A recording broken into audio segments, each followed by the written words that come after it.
Hey YouTube, this is take number 3 of my weight loss video. I'm a new YouTuber and long story short, it just is kind of hard for me. Anyway, I lost 150 pounds through diet and exercise just by choosing what foods I eat, how much I eat, and controlling my stress levels much better than I used to, which is a key to weight loss. You know, a lot of people end up overweight and miserable because they stress eat.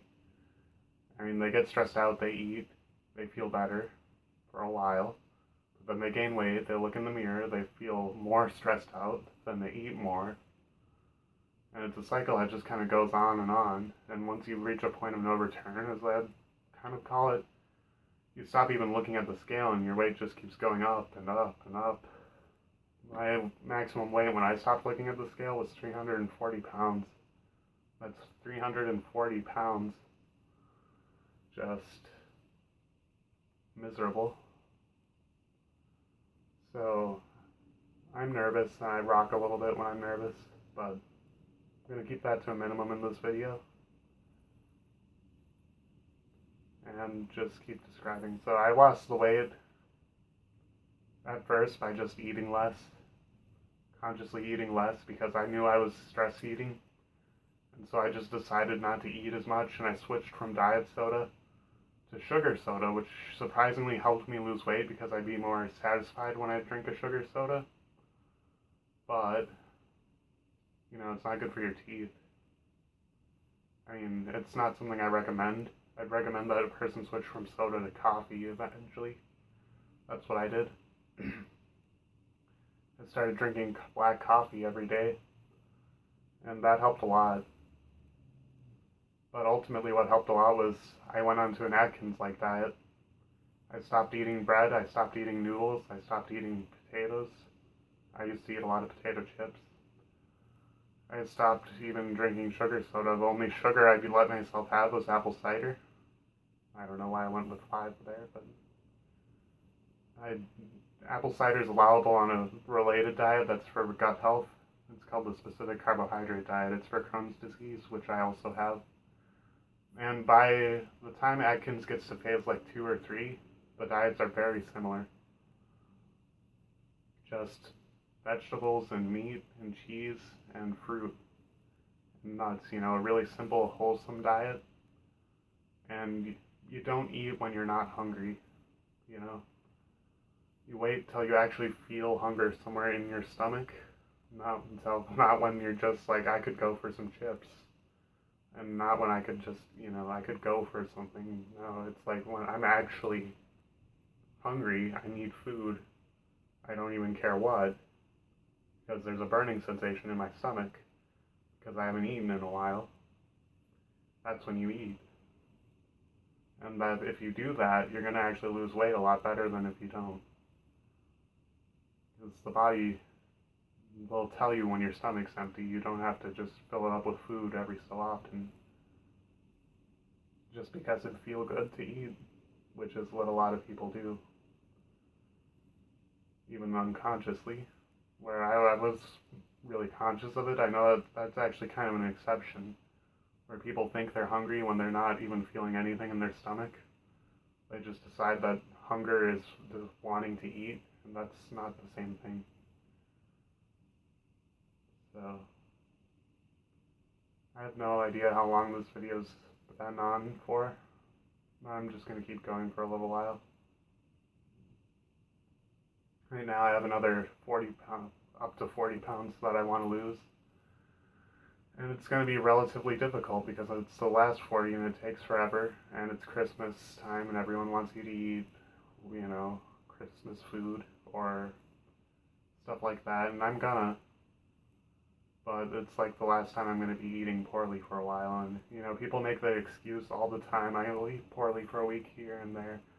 That's why it's supposed to be a lifestyle change where you just don't eat those foods anymore.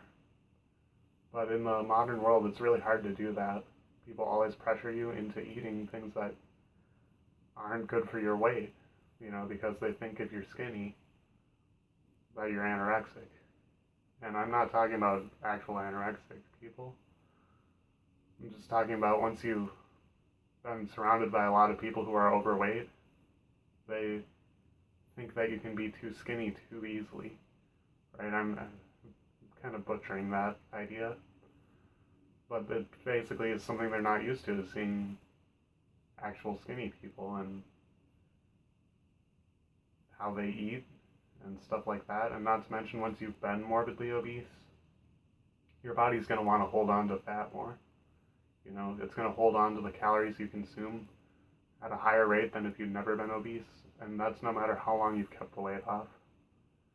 So to keep the weight off, you really have to eat a healthy diet, and there's no shortcut or easy way around it unless you exercise for 3 or 4 hours a day. And then maybe you need a small amount of like pasta. But really, if you want to keep the weight off and you want to actually lose it to the point where you're actually skinny, you have to eat a vegetable-based diet with a lot of meat, or protein anyway, and very few carbohydrates. Now, I did manage to eat lentils to keep my weight low, and they've got a lot of protein and a fair amount of carbohydrates. I've had a lot of vegetables with them, so it's not an absolute thing, but stuff like grain and potatoes will just up your weight like that. And yeah, they're just not that good for you. They're the base of the food pyramid, and they're terrible for you. The only reason they're the base of the food pyramid is because they're cheap filler foods, that if you eat them, you don't have to eat very much of anything else. You know, the food pyramid isn't just designed for our health, it's designed for what's going to feed the most people the most cheaply and keep them basically healthy. People would say that's kind of a conspiracy sometimes. It's not, it's practicality. You know, the food pyramid isn't designed to make everyone ideally healthy. The bottom of the food pyramid would be vegetables then, and carbohydrates would be up further. But yeah, plants are also really good for you, and if you drink coffee, it's an appetite suppressant to a degree. The dyes in it are good for your blood vessels, and it's just much healthier than soda anyway. Same with tea. I used to drink a lot of teas, and I was really, really skinny when I was 150 pounds. That might have been a little too skinny, because once you go from 340 pounds to 150 pounds, you're going to have 10 to 20 pounds of loose skin, or maybe more. And it's hard to tell what that weight actually is, and whether or not you're even too skinny. So, gotta be careful with weight loss after a certain point. And most people don't keep the weight off for a couple of reasons, and that loose skin is actually one of them. Because, you know, you lost all that weight, but you still look terrible in the mirror because you have these hanging sacks of loose skin, and just, you know, it looks terrible. You want to look like actually like skinny, and you got this hanging sack of loose skin here. Now mine's a little chubby right now, but it was just a bag of skin before, as though I'd been pregnant. And I'm hoping to eventually get a body lift surgery after I lose the weight again. I hope to actually keep it off this time. I ended up in the hospital before, and I was so stressed out that I just kept eating when I got out of the hospital, and I gained 40 pounds just like that. So it's not easy to keep all the weight off, but to keep most of the weight off, that's fairly easy. You know, I lost 150 pounds right now compared to where I was at my heaviest, and I could stay at this weight easily for the rest of my life. But I want to put in the extra effort and lose another 20 to 30 pounds and look actually good. Because I don't, you know, it's a part of what I'm doing the weight loss for. It's not just for health. Health is the primary reason, but aesthetics, you know, are still a consideration, even though people will say that's shallow, but I think that anything that helps you keep the weight off, if it's a part of your psyche, is probably still good for you. As long as you don't obsess over it, and as long as you can move on if you don't get weight loss or loose skin removal surgery, right? I can live without it, but I want it, and I'm working towards it.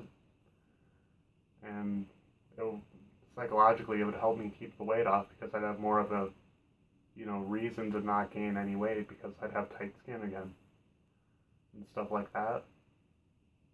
So, but not everyone can actually get that surgery. It's expensive and insurance doesn't cover it, which it should. It used to, but too many people wanted it, and they cut it off of most insurance policies. It used to be a thing when you did massive weight loss that they'd cover a lot of skin removal because it helps you stay at a lower weight, which helps you not have obesity-related health problems. But they don't do that anymore. There's a fruit fly in here. Anyway, I think that's the end of this video. Please subscribe.